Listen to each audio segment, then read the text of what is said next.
Salut les fans d'animation!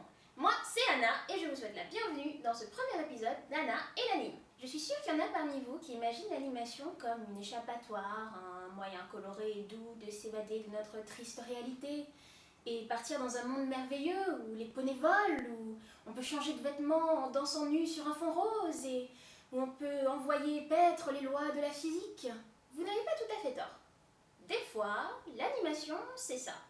Et d'autres fois, c'est BoJack Horseman.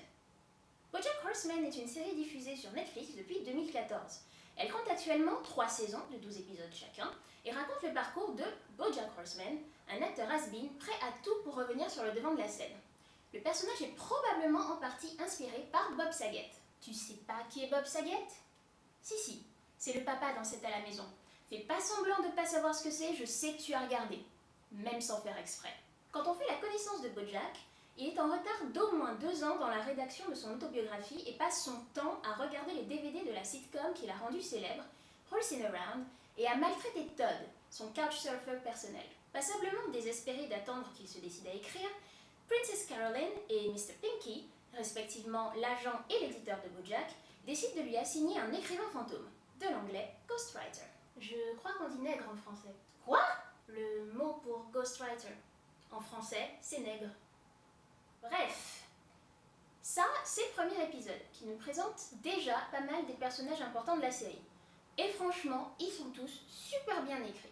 Princess Carolyn, l'agent de BoJack, a dédié sa vie à sa carrière dans un environnement ultra sexiste et compétitif. Todd est un peu paumé mais créatif, sympathique et très drôle, avec une vie assez palpitante même si les autres personnages l'envoient balader dès qu'il essaie d'en parler. On rencontre aussi Mr. Peanut Butter, dont je n'ai pas encore parlé, qui est également acteur et sans doute la personne la plus enjouée au monde. Et puis il y a Diane, l'écrivaine fantôme.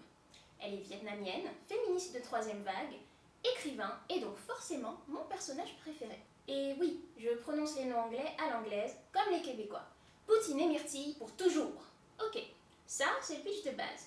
Sauf qu'en fait, la série a été créée par Raphael Bob Waksberg. Et Raphael Bob Waksberg, c'est un monsieur très intéressant. Ancien humoriste, écrivain, acteur et le seul mec qui peut te mettre en PLS en écrivant un fil Twitter sur Marge Simpson. Son truc, c'est la vivisection sentimentale. Il peut prendre un personnage et le dépecer couche par couche jusqu'à ce qu'il soit aussi nu et traumatisé que les âmes en perdition d'Ursula. Vous savez, ces trucs-là qui ressemblent à des godes mous. Donc en fait, quand tu t'installes devant BoJack Horseman, au début tu penses que ça va juste être un DA pour adultes à base de sexe, drogue et moments trash. Et ensuite, tu as droit à du sexe, de la drogue, des trucs trash et un ticket gratuit pour une visite en profondeur du cerveau dépressif. Alors, je te vois venir.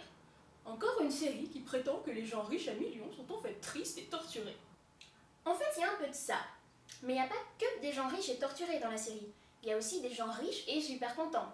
Mais surtout, tous ces gens-là, ils sont peut-être riches, mais ils travaillent.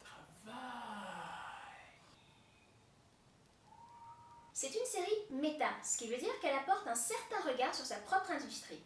Certains voulant dire ici, tous ces gens sont de grands malades et les acteurs sont juste les marionnettes de l'industrie. Quand j'y pense, heureusement que c'est une série animée. Je sais que des critiques de l'industrie aussi, voire plus dures, ont déjà été faites, mais BoJack Horseman, c'est mieux.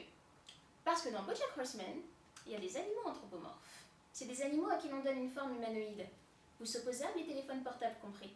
BoJack est un cheval, une des blagues récurrentes de la série est d'ailleurs qu'il mange comme un cheval, ou eat like a horse, une expression populaire anglophone.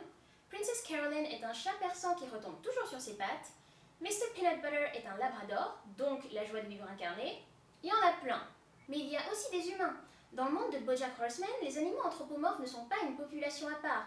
Leur présence est tout à fait normale et il y a des mariages entre humains et animaux, au moins une ville sous-marine et une île remplie de labradors. Je vous laisse deviner laquelle. Ceci dit, je vois que vous vous posez la question. Pourquoi des animaux anthropomorphes? Pour éviter de se faire traîner en justice. Non, je rigole. C'est pour les calembours. Osez me dire que ça vous donne pas envie.